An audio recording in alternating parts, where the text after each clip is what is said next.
दोस्तों, आज मैं आप लोगों को किसी भी इलेक्ट्रॉनिक सर्किट में कंपोनेंट्स को सिंबल के माध्यम से सर्किट में किस तरह से दर्शाया जाता है, आपको मैं एक एक करके समझाने का आज प्रयास करूंगा। तो आइए देख लेते हैं। कागज़ के मैंने पहले ही कागज़ पे इसका सिंबल बना लिया है ताकि वीडियो ज़्यादा लंबा ना हो। तो आइए एक एक करके मैं आपको समझाने का प्रयास कर रहा हूँ। फ्रेंड्स, देख लीजिए कि मैंने कागज़ पे पहले ही इसका सिंबल बना लिया है। आइए आपको दिखाने का प्रयास करता हूँ। देखिए फ्रेंड्स, सबसे पहले यहाँ पे देखिए, यहाँ पे डायोड का सिंबल दिया हुआ है, जो कि इस तरीक़ा से डायोड का सिंबल सर्किट में दर्शाया जाता है। और देखिए, ये वाला जो इसका छोर होता है ये एनोड होता है और ये छोर कैथोड होता है। ये सामान्य डायोड होता है जो कि सभी सर्किट में आपको देखने को मिल जाएगा और इसका अंग्रेजी में डी अक्षर से दर्शाया जाता है। अब बात कर लेते हैं दूसरा जीना डायोड के विषय में।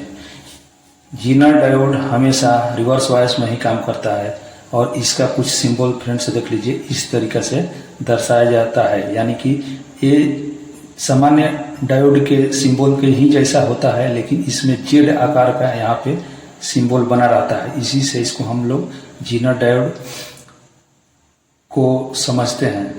और इसका भी एनोड और कैथोड सेम इसी की तरह रहता है, लेकिन ये रिवर्स वाइस में काम करता है और ये सामान्य डायोड फॉरवर्ड वाइस में काम करता है। अब हम बात कर लेते हैं कैपेसिटर की। तो कैपेसिटर का फ्रेंड्स देखिए, अंग्रेजी में इसको सी अक्षर से सर्किट में दर्शाया जाता है और इसका सिंबल कुछ इस तरह से होता है। ये फिक्स कैपेसिटर होता है, इसका वैल्यू कम या ज़्यादा आप नहीं कर सकते हैं। और एक वेरिएबल कैपेसिटर होता है फ्रेंड्स, जो कि इस तरह से इसका सर्किट में दर्शाया जाता है। एक सिंबल इसका सामान्य कैपेसिटर की तरह ही रहता है, लेकिन इसमें एक एरो खींच दिया जाता है जो कि इसका वेरिएबल कैपेसिटर हो जाता है और इसका कैपेसिटर की वैल्यू को हम कम और ज़्यादा कर सकते हैं। पहले रेडियो में आप गैंग के नाम से, जिसको हम लोग घुमा के किसी भी अलग अलग चैनल को पकड़ते थे या पकड़वाने की कोशिश करते थे रेडियो के माध्यम से, यानी कि उसको वेरी करके हम लोग अलग अलग फ्रीक्वेंसी सिलेक्ट करते थे। वो वही कैपेसिटर होता है फ्रेंड्स, ये वेरिएबल वाला जो इस तरह से सिंबल दर्शाया गया है। अब बात कर लेते हैं इंडक्टर की। इंडक्टर का फ्रेंड्स इस तरह से सिंबल दिखाया जाता है सर्किट में।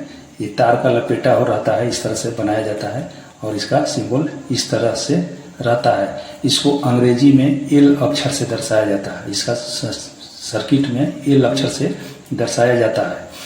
अब बात कर लेते हैं डीसी बैटरी सोर्स की। फ्रेंड्स, जहाँ भी डीसी बैटरी सोर्स का सिंबल बना होगा कुछ इस तरीक़ा से बना होगा।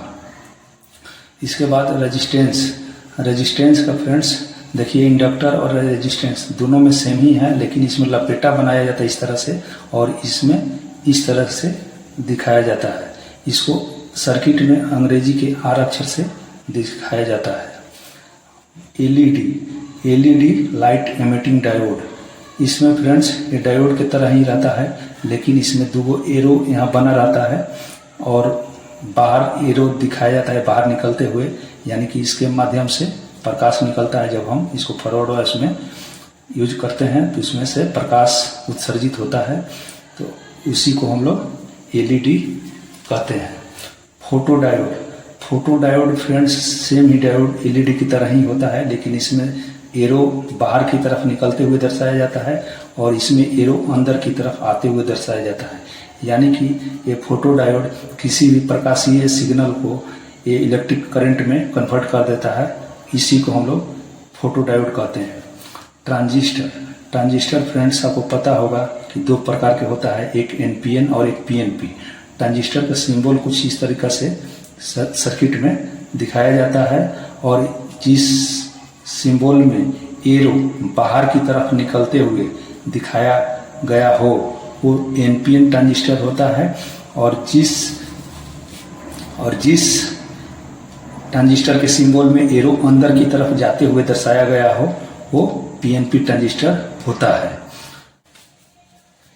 LDR लाइट डिपेंडेंट रेजिस्टेंस, यानी कि इस पे लाइट पड़ने पर इसका वैल्यू कम और ज़्यादा होता है। जितना लाइट पड़ेगा उसी के हिसाब से इसका वैल्यू कम या ज़्यादा होता है। रिले एक प्रकार के, यहाँ पे देखिए कॉइल बना हुआ है। कॉइल पे जब वोल्टेज पड़ता है तो ये नॉर्मल क्लोज और नॉर्मल ओपन दो यहाँ पे स्विच टाइप के रहता है फ्रेंड्स। तो ये नॉर्मल ओपन में ही हमेशा रहता है, लेकिन अब जब इस पे वोल्टेज दिया जाता है तो ये यहाँ मैग्नेटिक फील्ड बनने की वजह से एक स्विच दूसरा स्विच पे जाके एडजस्ट हो जाता है, यानी कि नॉर्मल क्लोज हो जाता है। तो इसका यूज हमेशा या अलग अलग सर्किट में जहाँ पे इसका यूज होता है दिखाया जाता है, और ये इन्वर्टर में आपको देखने को मिल जाएगा। और जगह पे भी ऑटोमेटिक, जहाँ पे किसी भी वोल्टेज को एक जगह से दूसरे जगह ऑटोमेटिक करना होता है तो उसको रिले का यूज किया जाता है। वोल्ट मीटर को सर्किट में एक घेरा बनाकर भी लिखा हो मिले तो समझ लीजिएगा कि यहाँ पे वोल्ट मीटर है। एम्पियर मीटर एक घेरा बनाकर और ये अगर लिखा मिले तो समझ लीजिएगा कि ये एम्पियर मीटर का सिंबल दिया हुआ है। और ओम मीटर घेरा बना के कुछ इस तरीक़ा से इसका सिंबल रहता है। अब बात कर लेते हैं यहाँ पे डीसी मोटर। देखिए फ्रेंड्स, डीसी मोटर को घेरा बनाकर एम लिखा रहे मिले अगर तो समझ लीजिए यहाँ पे डीसी मोटर लगा हुआ है या डीसी मोटर का कनेक्शन है। ट्रांसफार्मर को फ्रेंड्स दोनों तरफ से कॉइल रहता है इस तरह से, और बीच में कोर रहता है, तो इस तरह से इसका कुछ सिंबल रहता है। पुश स्विच को फ्रेंड्स देखिए यहाँ पे इस तरह से दिखाया जाता है, और ऊपर एक स्विच रहता है जो कि अभी ओपन है। ये स्विच में आके जब हम पुश करते हैं तो ये आके यहाँ सट जाता है, यानी कि ये लाइन बराबर हो जाता है। ग्राउंड को कुछ इस तरीक़ा से दर्शाया जाता है। इसको अंग्रेजी में जी से भी दर्शाया जाता है, पूरा ना लिखकर जी से भी दर्शाया जाता है। इसको सिंबल इस प्रकार से होता है। आईसी को कुछ इस प्रकार से सर्किट में दर्शाया जाता है, देखिए।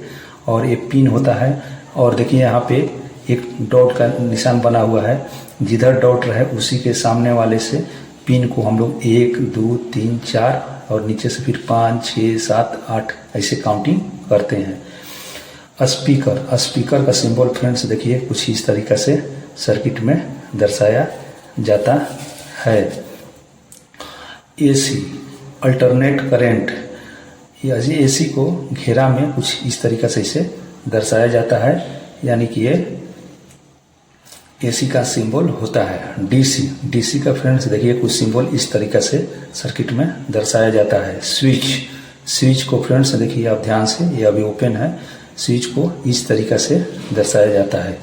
और फ्यूज, जो कि हर इलेक्ट्रॉनिक सर्किट में आपको फ्यूज देखने को मिलेगा, ये फ्यूज कुछ इस तरीक़ा से सर्किट में दर्शाया जाता है। तो फ्रेंड्स ये वीडियो आपको कैसा लगा आप कमेंट करके ज़रूर बताइए, ताकि मैं अपने वीडियो में कुछ और सुधार करूं, या आप क्या ज़रूरत है उस हिसाब से मैं वीडियो बनाऊं। तो आप कमेंट करके ज़रूर बताना। वीडियो अच्छा लगे तो वीडियो को लाइक करें। धन्यवाद।